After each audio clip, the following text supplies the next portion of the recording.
Ya está grabando.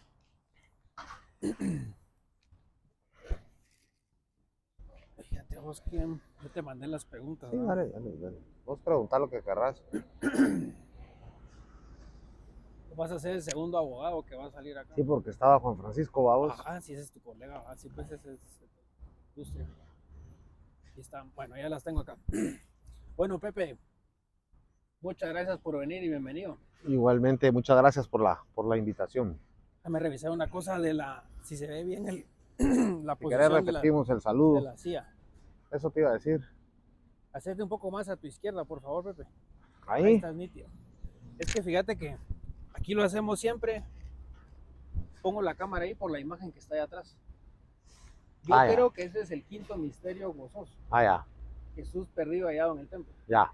Entonces lo que siempre reflexionamos es si a la Virgen y a San José se les perdió su hijo adolescente por 3 días, siendo ella Inmaculada, San José el Salvador del Salvador, prácticamente perfecto. Y se les pierde a su hijo, ¿qué podemos esperar nosotros que apenas estamos bautizados? O sea, no podemos esperar ser muy perfectos, que se diga. Sí, no, no somos perfectos para nada. Vamos a Vale. empezar con la primera pregunta, Pepe. Si quieres presentarte. Ah. Bueno, buenos días. Mi nombre es José Domingo Paredes. Soy abogado. Llevo prácticamente 23 años en esta profesión. Soy papá de 3 jóvenes ahora y una jovencita. Eh, pues me encanta todos estos temas de familia y creo que qué mejor que tener este tipo de iniciativas para poder platicar y poder compartir sobre estos, sobre estos aspectos. Pasamos con la primera pregunta, Pepe. ¿Qué es para ti ser un papá a todo dar? ¿Qué significa esa pregunta, esa palabra? Yo creo que ser un papá a todo dar tiene que ver necesariamente con tratar de uno darles un ejemplo a sus hijos en el ejercicio de las virtudes. Yo siempre he pensado que la persona humana tiene dos características. Por un lado, es perfeccionable. Es decir, nadie es perfecto. Al contrario, somos perfeccionables, perdón. Y transmitirles eso a los hijos de que uno no es perfecto, sino que uno tiene que ser perfeccionable, creo que eso tiene mucho que ver con el papá a todo dar. Y número dos, transmitirles a los hijos el ejercicio de la libertad, desde luego con responsabilidad. Y eso tiene que ver con un papá a todo dar también. Es decir, somos personas responsables y libres. Y por lo mismo, un papá a todo dar debe de transmitirles a sus hijos ese ejercicio libre en la toma de decisiones, pero también que los haga responsables de los actos que libremente toman. Creo que esos son dos puntos importantes. Y el otro, que diría es el más importante, tiene que ver con darles una perspectiva en relación a la vida, porque nadie está aquí por casualidad. Todos venimos a este mundo con una misión específica y creo que tiene que ver con el papá a todo dar, el inculcarles a sus hijos esa necesaria pregunta de por qué estoy aquí, a qué vengo, para qué estoy aquí. Y eso tiene muchas respuestas en el plano humano, en el plano sobrenatural. Creo que el papá tiene que ser como ese facilitador que va como orientando un tanto esos aspectos hacia los hijos. Y luego, tener claro que el estado natural del hombre es la pobreza. La pobreza natural, perdón, el estado natural del hombre es la pobreza, es decir, al nacer tenemos pobreza intelectual, al nacer tenemos pobreza material, porque los hijos no son los titulares del patrimonio de los padres. Al contrario, darles claridad. Y mira, tú tienes que ir construyendo en el transcurso del tiempo para pasar de ese estado natural del hombre. Y hay que irse construyendo, porque está la pobreza intelectual. Si no te formas, si no estudias, si no te desarrollas como persona, vas a ser un pobre intelectualmente. Y lo vemos en muchas personas que no tienen el más mínimo conocimiento de la literatura, de la filosofía. Hay tanto que nos ha dado el entorno del mundo. ¿Ah? La Iliada, la Eneida, eh, pues, si hablamos de la literatura griega, nos vamos con Marco Tulio Cicerón en Roma, podríamos hablar de Lope de Vega, podemos hablar de Neruda. O sea, hay tanto que uno puede ir alimentando para ir eliminando la pobreza eh, intelectual. Pero también darles ese entorno, decirle, mira, tienes que trabajar. Y para el trabajo viene a ser un medio que te puede llevar a obtener tus recursos materiales. Pero ojo, transmitirles ese sentido de el trabajo es un medio, no un fin en sí mismo. Un medio para superar la pobreza material, un medio para el perfeccionamiento humano y un medio para quienes somos creyentes, para la santidad personal. Interesantísimo, Pepe. Muy bien, me gusta esa. Es una respuesta común, porque yo tengo una de mi hermana que es médica, se graduó de la San Carlos. Cada vez que yo le hablaba de eso, es que mira, el estado natural del hombre es la pobreza, porque eso fue lo que mira en los primeros cursos de economía. Se ofendía con esa frase, pero Sí, hay yo gente estoy que de no lo acuerdo con entiende. eso. Hay gente que cree que donde hay una necesidad hay un derecho. Y eso es propio de muchas de las ideologías de izquierda, en donde pues piensan que como yo tengo esta necesidad, tengo este derecho. No, es que eso no es así. Y a los hijos hay que transmitirles eso. Tú tienes derecho a una buena vida, pero tú la tienes que trabajar. Tú tienes derecho a un patrimonio, pero tú lo tienes que trabajar. Y ese es el punto fundamental. Tú tienes derecho a tener una profesión, pero tú te la tienes que trabajar, la tienes que lograr, te tienes que desarrollar. Y eso es claro. Hay que leer a Henry Hazlitt, La economía en una lección. Yo creo que eso es importante.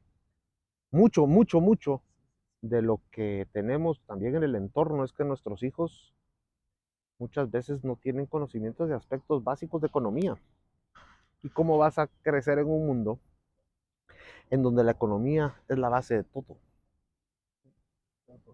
Pasemos a la siguiente segunda pregunta. Si viajas en el tiempo, esta pregunta es muy especulativa, ¿verdad? Porque por hoy eso es irreal, pero ¿qué consejo le darías a Pepe de papá primerizo? Situate en ese momento de la vida y le decís, Pepe, escúchame, te voy a decir unas cosas que te van a comer. ¿Qué dejarías igual? ¿Qué cambiarías? Yo creo que uno en la vida, voy a hacer, digamos, como una analogía con el vehículo. El vehículo tiene un retrovisor, pero tiene el windshield que es muy, muy amplio. Uno en la vida debe de, como cuando va manejando, si vas viendo mucho para hacia atrás, te vas a ir a chocar. Y hay que ver desde la perspectiva más amplia hacia adelante. ¿Qué quiero decir con esto? Yo creo que analizar el pasado, uno va tomando decisiones de acuerdo a las circunstancias que le tocaron vivir y de acuerdo al entorno que le tocó vivir a uno. Y en ese sentido, haciendo ese ejercicio que me has dicho, pues el consejo que yo podría darle a distintos papás es, bueno, aunque puede que en el pasado se haya equivocado uno en algunos aspectos, hay todavía un futuro por delante donde se puede ir corrigiendo, donde se puede ir enmendando, ganando terreno donde tal vez uno lo perdió. Pero respondiendo concretamente a la pregunta, yo diría que me hubiese gustado tener más conocimiento de cómo ser papá, y creo que el conocer un poquito más de los periodos de cada uno de los niños, de las ventajas, de las desventajas, de cómo orientarlos en distintas etapas, porque hay una de bibliografía increíble y quizás en esa parte, pues creo que todos al llegar a ser papás tenemos esa pobreza en el sentido de no conocer del todo cómo ser papá. Esto nadie te lo enseña. Sin embargo, repito, eh, uno no es perfecto, uno es perfeccionable y uno tiene virtudes y defectos. Esa posición de ser excluyente, de decir con este no me junto porque él es muy defectuoso, con esta persona yo no tengo ningún tipo de relación porque él es como que empieza uno a categorizar a las personas y eso no puede ser así. Uno tiene que tener una mentalidad amplia, uno tiene que tener la facilidad de relacionarse con las personas y de ver lo positivo en cada persona, no solo lo negativo. Y por eso regreso a tu pregunta. ¿Qué hubiese querido tener más claro? Esa parte de cómo ir ayudando de mejor manera a nuestros hijos a irse construyendo de acuerdo a sus etapas, porque la psicología te da muchas, bueno, no es lo mismo estudiar psicología ¿verdad? De distintos autores, porque los hay, pero no digamos un Freud tiene un lineamiento totalmente distinto, pero cuando uno va estudiando esas etapas que yo las fui descubriendo en los colegios, ¿verdad? En los libros, en los cursos de formación, pero qué ideal sería que le dijeran a uno, este es tu manual, y aquí puedes ir viendo de los 2 a los 5 años, de los 5 a los 7, de los 8 a los 12, la adolescencia, y así.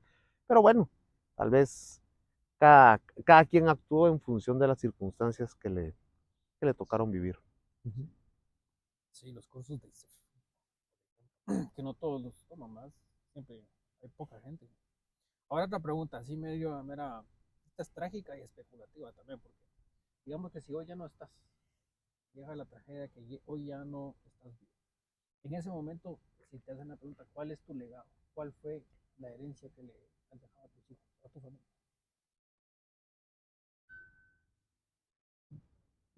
Yo creo que es difícil contestar esa pregunta porque es como hablar de uno mismo y no hay peor cosa que querer hablar uno de uno mismo, porque, pero dada la pregunta, eh, a, a mí me gustaría, a mí me gustaría haberles podido dejar a mis hijos el concepto de que son hombres libres, pero responsables. Ese sería lo primero. Que sepan que pueden ir por la vida tomando decisiones libres, respondiendo por las decisiones que tomen y sobre todo que en esas decisiones exista esa plena convicción de que no se puede atropellar a otras personas. Porque cuando eso pasa, en aras de lograr objetivos, el fin justifica los medios. Y entonces muchas veces, con tal de lograr lo que se quiere, se atropella la dignidad de las personas. Y eso quisiera yo que, de alguna forma, creo que ese podría ser como un legado que me gustaría y que creo que me he esforzado en tratar de transmitírselos constantemente. Libertad con responsabilidad. El otro legado creo que era como habíamos empezado. Es decir, que tenga claro que el estado natural del hombre es la pobreza, que se tiene que construir y que de la cuna a la tumba es una escuela, pero que tienen que construirse paso a paso, día a día, con él. Y luego creo que, sin lugar a dudas, les he transmitido el sentido del trabajo.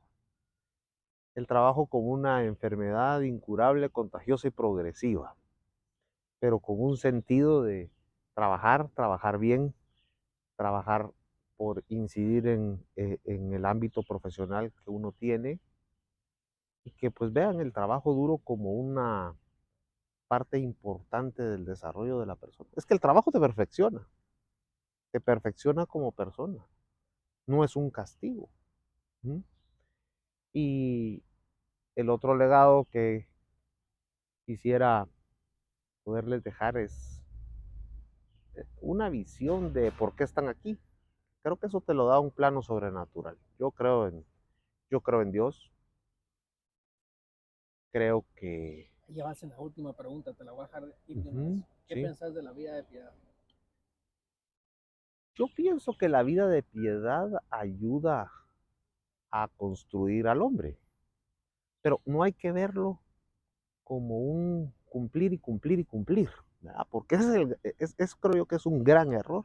Decir que tengo que cumplir, tengo que ir a misa los domingos, tengo que rezar. Eso no es así. Yo más veo que la vida de piedad nos ayuda a poder llevar y construir, a ir perfeccionando esa relación con Dios. Pero hay que verlo desde una perspectiva de un Dios amoroso, como somos vos y yo con nuestros hijos. O sea, yo no me imagino a Dios nuestro Señor como un cumplió o no cumplió, hizo o no hizo. No es así. Yo creo que es más, yo hago esto por amor, porque quiero tener una mejor relación con Dios. Y yo creo que en la vida de piedad hay que transmitirles eso, pero fundamentalmente que lo entiendan, porque tiene que entrar por la inteligencia. El hombre tiene que entender el porqué de las cosas. Si vos entendés una idea, la compras. Pero si no entendés, si solo es un acto repetitivo, bueno, hay que estar aquí porque hay que estar aquí, hay que venir aquí porque hay que venir aquí, estoy aquí. Creo que no construís en la persona. Y luego, también la piedad es un acto libre y voluntario, como lo es la caridad, como lo es la solidaridad. O sea, uno tiene que ser solidario, sí, pero tiene que ser un acto libre y voluntario del hombre, no que me lo impongan. Hey, miren, yo voy a hacer caridad con el dinero de otros, ¿ah? O voy a redistribuir la riqueza que yo no he generado. Esos son errores de concepto muy grandes.